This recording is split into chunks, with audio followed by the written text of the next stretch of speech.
I remember when I was a kid, we used to have to memorize all of our home phone numbers from our friends in order to get a hold of them. It got to the point where I had over 10 phone numbers memorized that I could regurgitate anywhere on the spot. So that I could call my friends if I was at my other friend's house. And technology has changed so much since then, and that was only 15 years ago. If we look at the development of technology over the past 100 years, it is astronomical.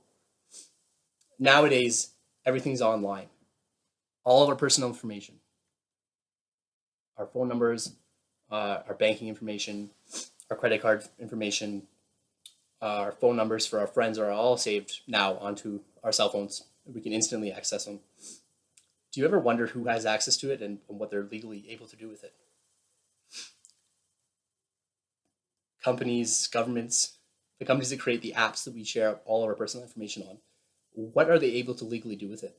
Um, and how much of it infringes on our personal and human rights? The first integrated phone with email, texting, web browser, and iPod availability was released in January 2007. That was a short but revolutionary 8 years ago. And since then, we've seen the emergence of thousands of apps that can do anything and everything, from telling you your heart rate to telling you how you shouldn't have spent money at the bar last night. And apps are continuing to be developed that integrate our personal information to save us time and money in everyday life. The scary part about this is exactly that.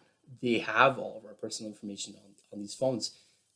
Companies now have access to our banking information, our conversations, our emails, our contacts, our browsing history, anything we've ever searched, our height, our weight, even our heart rate is now on our phones. You know, when I was on co-op, I typed in my work address on Google Maps after working there for some time, and all of a sudden Google Maps announced, now driving you to work. Uh, Google Maps determined where I had worked because of the GPS satellite on it.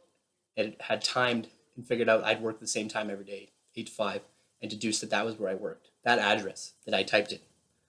That's how far technology has come. And this kind of freaked me out.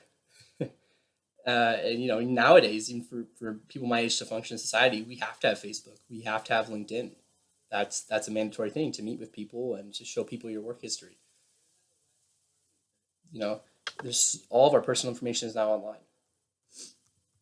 From all this big data, companies like Google have been able to predict the most weird things. I was reading an article recently and showed how Google predicted a marriage divorce 4 months before it even happened, based on the buying patterns and the search browsing history that this couple had.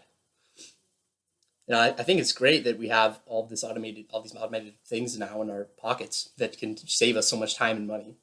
But I think that there definitely has to be some legal and ethical boundaries as to how companies can use that information moving forward. We all know about the NSA and how they had been accessing United States citizens' personal and private information, wiretapping their cell phones and looking at their browsing history without them even consenting or knowing about it. That is a huge violation of rights and freedoms, and I feel like people need to take it more seriously. Just how important that is moving forward with integrated technology.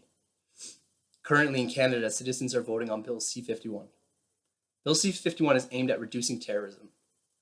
This act would seemingly allow departments and agencies to share the personal information of all individuals, including ordinary Canadians, who may or may not be suspected of terrorist activities, for the purpose of detecting and identifying new security threats. So innocent people can now have their information looked at without their knowledge to look for terrorism. This bill infringes on rights and freedoms, and there needs to be a balance moving forward with technology. Moving forward, it will be important to be clear about whose information would be shared with national security agencies, for what purposes, and under what conditions, including any applicable safeguards.